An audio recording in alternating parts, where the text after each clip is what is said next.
राधे राधे बच्चों, बोलो श्री कृष्ण भगवान की जय, विष्णु लक्ष्मी की जय, राधा कृष्ण की जय, लड्डू गोपाल की जय, भागवत पुराण की जय। भागवत पुराण में 19वां अध्याय परीक्षित का आत्मा पश्चाताप और अनशन व्रत लेकर गंगा तट पर बैठना। सूत जी ने कहा, हे राजन, सूत जी ने कहा, राजधानी पहुंचकर राजा परीक्षित को अपने किए निंदा कर्म के लिए बड़ा पछतावा होने लगा। वह अत्यधिक उदास होकर सोच में पड़ गए। मैंने व्यर्थ में क्रोधित होकर उस निरपराध ऋषि के प्रति दुष्ट व्यक्ति की भांति नीच व्यवहार किया। मुझे कदापि ऐसा नहीं करना चाहिए था। अब जो विपत्ति मुझ पर आने वाली है, मुझे उसका सहसा के साथ सामना करना चाहिए। तभी मैं अपने पाप का प्रायश्चित कर पाऊंगा। बहुत दिनों से इस लोक में मैं भोग विलास में लिप्त था। मुझे अब उसे छोड़कर श्री कृष्ण की भक्ति में लग जाना चाहिए। ऐसा सोचकर राजा परीक्षित ने अपने बड़े पुत्र जय को बुलाकर उनका राज तिलक कर दिया। क्योंकि बच्चों, जिस टाइम में ये परीक्षित ने ऋषि के गले में सर्प डाला था, उस टाइम तो वो उनकी बुद्धि भ्रष्ट हो गई थी। तो भूख प्यास से कहते हैं ना, भूख और प्यास दोनों को कंट्रोल इंसान को जरूर करना चाहिए। भूख और प्यास ऐसी चीज है बच्चों कि इंसान का भूख और प्यास लगता है तो वो कुछ नहीं देखता, उसको खाना और वो चाहिए। अगर किसी के पास हो तो वो उसका खून करके भी खा सकता है, खाना पीना। तो ये ऐसे ही बच्चों, भूख पे और प्यास पे इंसान को हमेशा कंट्रोल रखना चाहिए और एक अपने गुस्से पे कंट्रोल रखना चाहिए। जिसने ये 3 चीज पे कंट्रोल नहीं किया, वो संसार में जन्म लेके उनका थोड़ा धिक्कार है। क्योंकि अगर भूख प्यास कंट्रोल होगा तो आप व्रत भी कर सकते हो, आप डाइट भी कर सकते हो। क्योंकि भूख और प्यास बहुत जरूरी है, रे गुस्सा कंट्रोल करना। तो परीक्षित ने अपना कंट्रोल से बाहर हो गए। तो उन्होंने ऋषि के गले में मरे हुए सर्प को डाल दिया। उसके पुत्र अंगिरा ने श्राप दे दिया। नहीं, अंगिरा नहीं, वो क्या तो था बच्चों, भूल गई मैं। उन्होंने श्राप दे दिया, तो 7वें दिन तुम्हें यही श्राप डसेगा और इसके डसने से तुम मृत्यु को प्राप्त होगे। आया अपने परीक्षित जब महल, तो सारा अपने मतलब विचारने लगा, सोचने लगा कि मैं तो बहुत बड़ा गलती कर दिया। मैं ऋषि के गले में सर्प डाल दिया। मेरे जैसे पापी और मेरे जैसे चंडाल इस संसार में नहीं है। अब जो होनी को कोई नहीं टाल सकता, वो तो हो के रहता है। तो ये अपने सोचने लगा कि मैं अब क्या करूं। तो ये अपने पुत्र को राजपाट दे के गंगा किनारे चला जाएगा। परीक्षित वहाँ पे अनशन पे बैठ के भगवान, ये जो मैं अभी भागवत सुना रही हूँ, ये भागवत सुनते सुनते उनका प्राण निकल जाएगा। वो सदा मोक्ष के वास्ते प्राप्त हो जाएंगे। इस संसार में जो मोक्ष हो जाता है बच्चों, उनका दोबारा जन्म नहीं होता। वो गौलोक में जाके गौओं का सेवा करता है। देखो बच्चों, कितना अच्छा होता जब जैसे कि हमें गौलोक को मिले और हम गौ की सेवा करें, कान्हा का दर्शन करें, सुबह शाम सोते उठते बैठते उनसे बातें करें, कितना अच्छा लगता है। तो ऐसा करो, दान पुण्य और अपना हृदय साफ, जो भगवान कृष्ण स्वयं हमें लेने आए। राज तिलक, ऐसा सोचकर राजा परीक्षित ने अपने बड़े पुत्र जय को बुलाकर उसका राज तिलक कर दिया और सहित भगवान श्री कृष्ण की चरण कमल सेवा का व्रत लेकर आमरण अनशन व्रत का संकल्प करके गंगा तट पर बैठ गए। उस समय तीनों लोगों को पवित्र करने वाले बड़े बड़े महानुभव वहां पधारने लगे। महर्षि अत्रि, वशिष्ठ, विश्वामित्र, जय जय चयवन ऋषि, चमन ऋषि, अरिष्ट अरिष्ट नेमि, भृगु, अंगिरा, पराशर, परशुराम, मेघा तिथि, देवल, भारद्वाज, गौतम, पीपलाद, मैत्रेय, औरय, अगस्त, व्यास जी, देवऋषि नारद आदि महर्षियों का आगमन वहां होने लगा। क्योंकि बच्चों, अगर पुनी और धर्मी और दानी जो इंसान होता है, वो कोई भी कार्य करे उसके पीछे दुनिया संसार लग जाती है। अगर गलत काम करो उसके पीछे खुद घर के इंसान नहीं लगते, दूसरों की तो बात क्या। जैसे ये परीक्षित ने इतना दान पुण्य और इतना हवन करा है और इतना दान करा है कि देखो, वो अनशन पे जिस टाइम गंगा किनारे बैठा तो खुद बे खुद सब ऋषि वहाँ पे आ जाते हैं। सब ऋषि मिलके ही ये भागवत सुनाएंगे इनको, परीक्षित को। आगमन वहां होने लगा। राजा ने सभी का यथोचित स्वागत किया और उनकी चरण वंदना की। राजा परीक्षित ने उन्हें आसन देकर प्रार्थना कि हे ऋषिवर, मेरा समस्त राजाओं में परम सौभाग्य है कि मुझे आपके सहचर्य और कृपा का अवसर प्राप्त हुआ है। आप सभी ब्राह्मण पुत्र के श्राप के कारण मुझे ये धैर्य बंधाने के लिए यहाँ उपस्थित हुए हैं। हे विप्रो, मैं अपने चित्त को भगवान श्री कृष्ण के चरणों में समर्पित कर दिया है। आप लोग मुझे माँ श्री गंगा जी के शरणगत जानकर मुझे पर अपना अनुग्रह प्रकट करें। दक्ष मुझे डस ले, उसकी मुझे कोई चिंता नहीं है। मैं आपके श्री चरणों में प्रणाम करके आपसे यह प्रार्थना करता हूँ कि मुझे कर्म वश चाहे जिस योनि में जन्म मिले, पर भगवान श्री कृष्ण के चरण कमलों में मेरा अनुराग बराबर बना रहे। जगत के सभी जीवों के प्रति मेरे मन में मैत्री भाव बना रहे। आप सभी मुझे ऐसा आशीर्वाद देने की कृपा करें कि मेरा मन पूर्ण ऐसा दुष्कर्मों में ना लगे। सूत जी ने कहा, पृथ्वी के सम्राट को इस प्रकार अमरण अनशन करते देखकर स्वर्ग लोक से देवगण उस पर पुष्प वर्षा करने लगे। सभी उपस्थित ऋषि मुनियों ने राजा परीक्षित की मुक्ति कंठ से प्रशंसा की। उन्होंने कहा, हे राजन शिरोमणि, भगवान श्री कृष्ण के गुणों से प्रभावित हो उनकी सेवा में अनुरक्त होकर पांडु वंशियों का स्वभाव है। आपके लिए राजमोह को छोड़ देना कोई आश्चर्य की बात नहीं है। हम सभी तब तक यहीं रहेंगे जब तक आप अपने इस नाशवर शरीर को त्याग कर भगवान के श्री धाम नहीं चले जाते।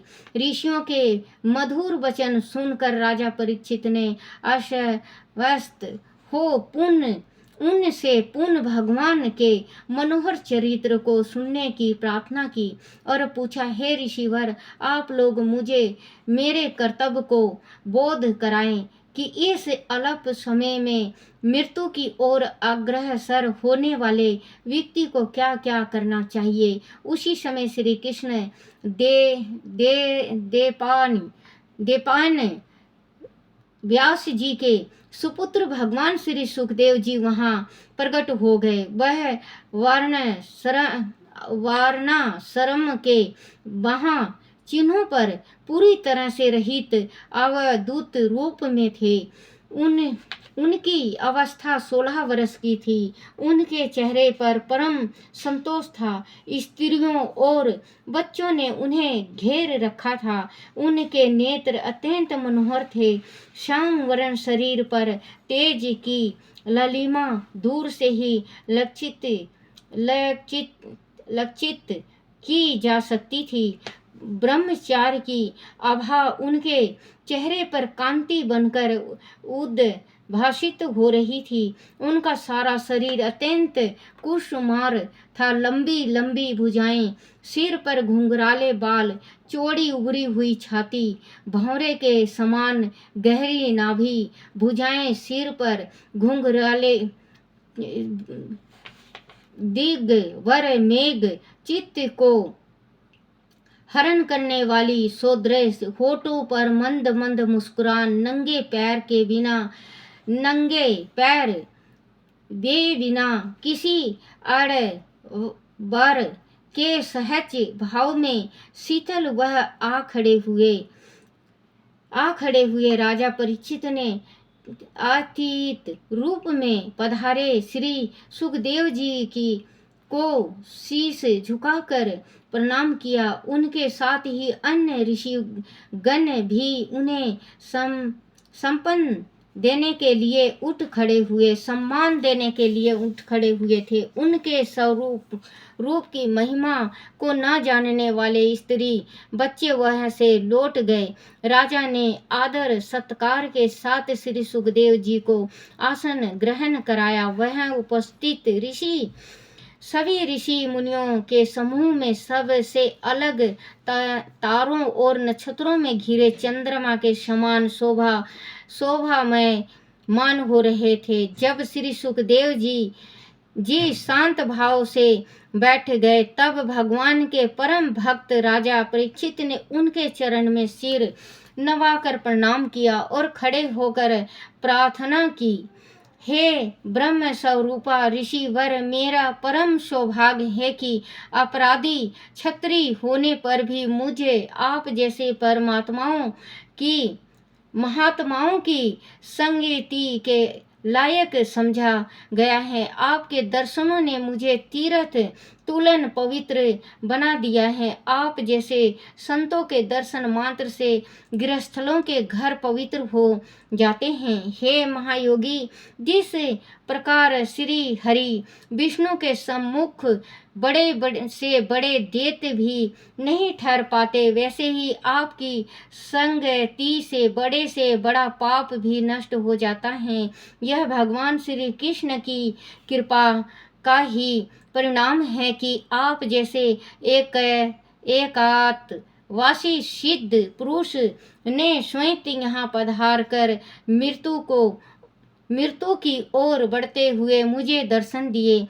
आप योगियों के भी परम गुरु हैं। इसीलिए मैं आपसे प्रश्न कर रहा हूँ कि जो व्यक्ति सर्वथा मरण सन है, उनको क्या क्या कर्म करने उचित हैं। साथ ही वह भी बतलाइए कि उनको किस का श्रवण, किस का जप, किस का स्मरण, किस का भजन और किस का त्याग करना चाहिए। हे भक्त उत्सल रूप मुनिवर, आपका दर्शन अत्यंत दुर्लभ है, क्योंकि जितनी देर गाय दूध दूही जाती है, आप उतनी देर भी किसी गृहस्थल के घर नहीं ठहरते।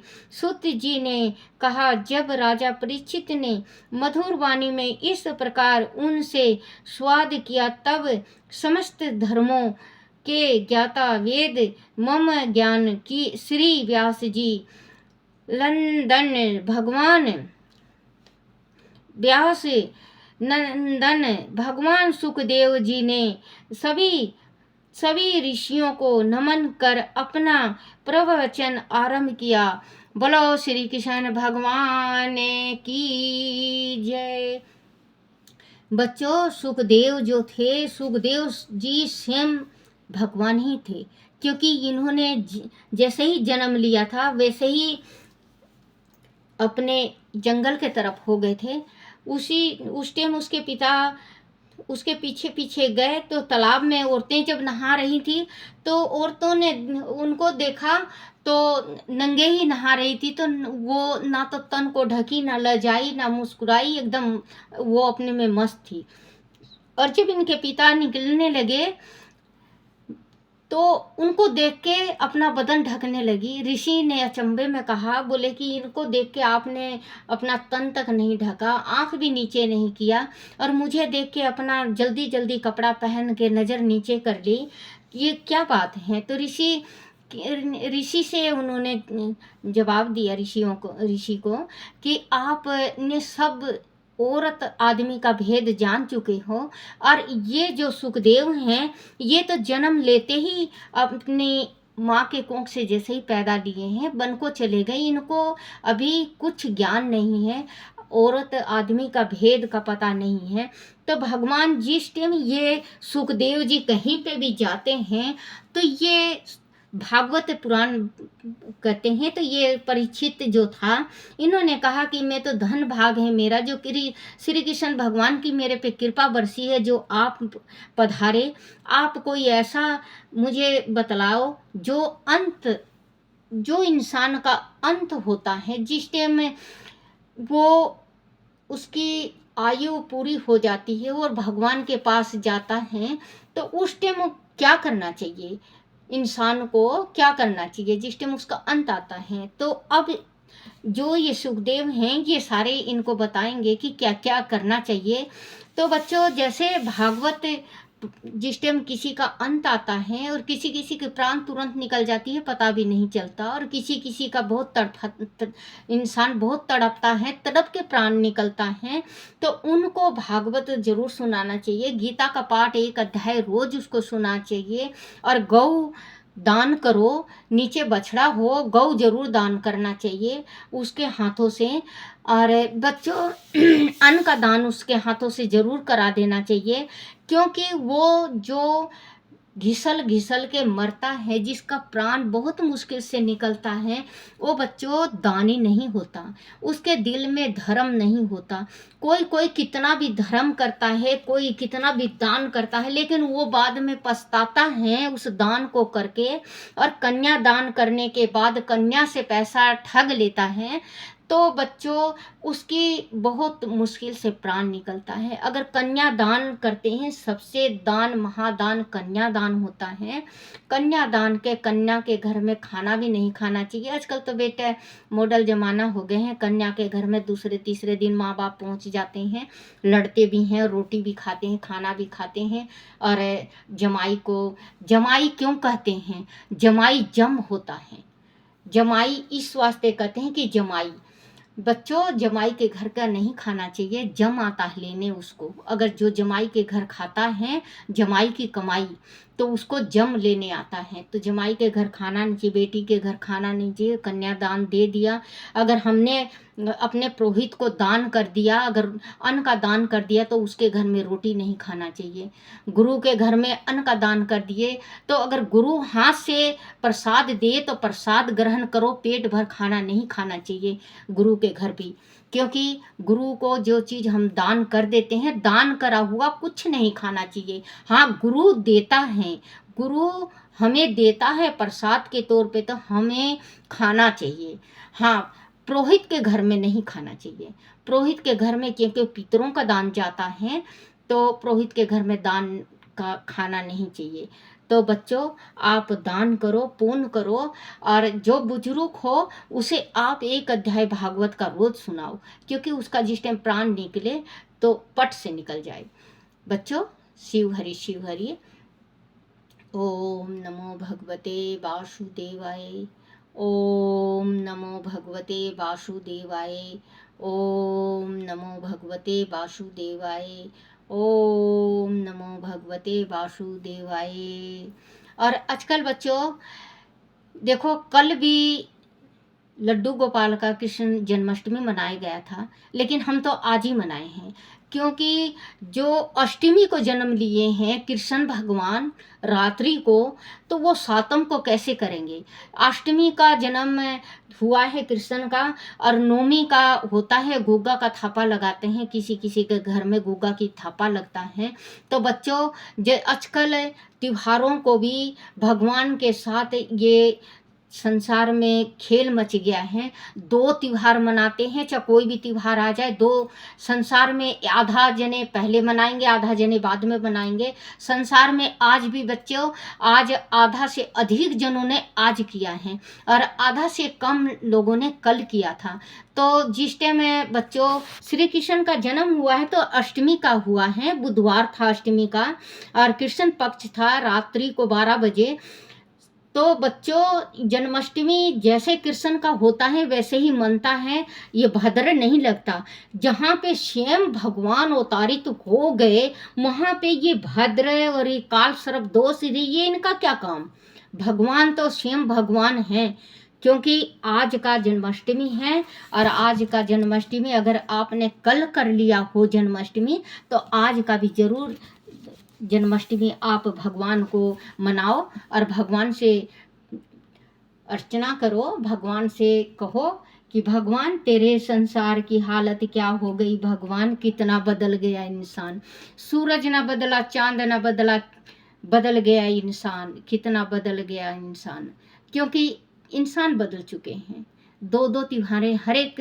पहले बच्चों देखो, मैं 65-66 साल की हूँ, क्योंकि जमाना का पहले ज़माने में जो होता था वो एक दिन त्योहार मनता था, एक ही त्योहार मनता था।